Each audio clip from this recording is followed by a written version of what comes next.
sareh nggih. Kula. Nggih. Alhamdulillah. Oh, tambah beling. Lain iki aja mbok omong-omongke kok malahan. Monggo. Kumlaring kang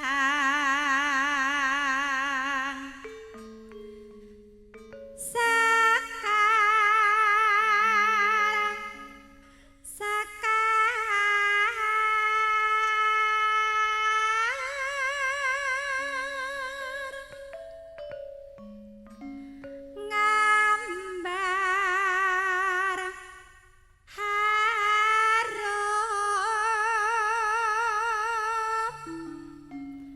ngabeki taman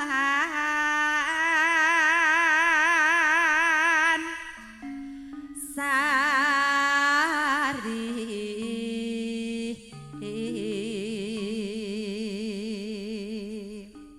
Nek swanten jenengan sih sae, Mbak. Nek kula niki wau bidal saking griya jam 8:30 esuk. nggih. Mampir Dokter Danus Karanganyar. Dandake apa, Mas? Sing tak pikir iki ndandake swara. Nggih.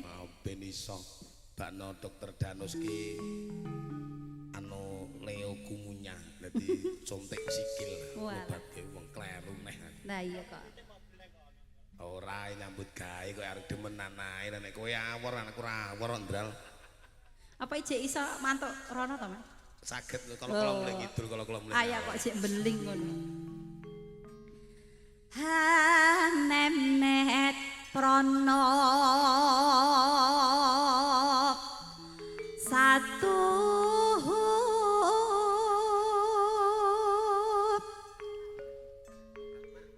karyana jaring driya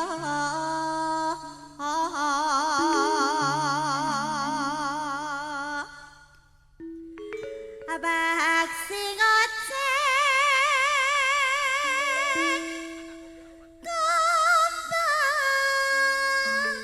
hamrangang nimbra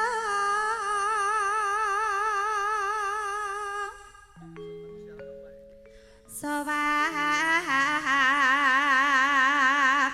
sono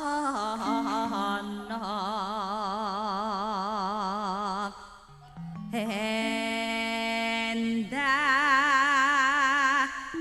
mulya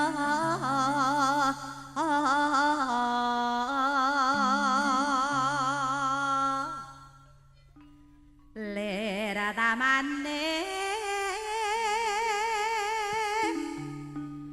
prohab sari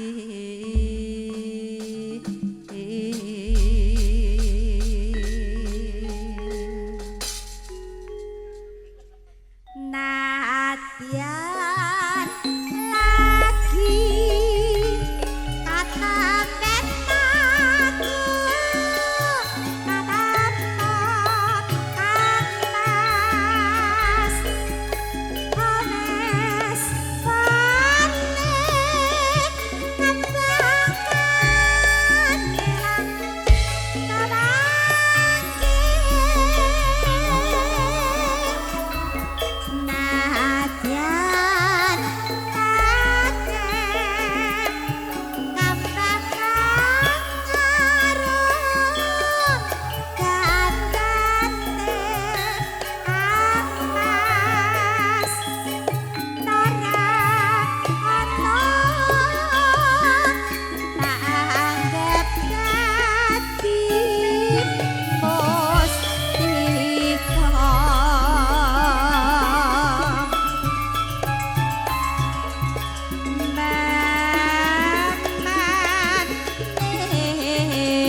Pripun Mas? Delalah linggih ku awara keluk kae karo nada Mas Mudi. Lah wong saking ki ya aneh wong ning kene dicepaki kanca ayu-ayu kok malah mojok rono iki. Ya Apa semalang nek kena sawan mboten. Aku aware tak wong tuwek-tuwek mawon. Oh ngono. Lah, kudune ki to Mas. Nggih. Jenengan ki awore sing nom ben ketok enom. saya kon awor pipi aku wis genah diunyo-unyo meneh. Lah kenapa? Ya padha wong kae wong ra tau swarane utuh. Padha aku mriki manggen betina pethuk suarane entek terus. Suarane dadi duit ya. Iya. Monggo ngalajengaken. Nora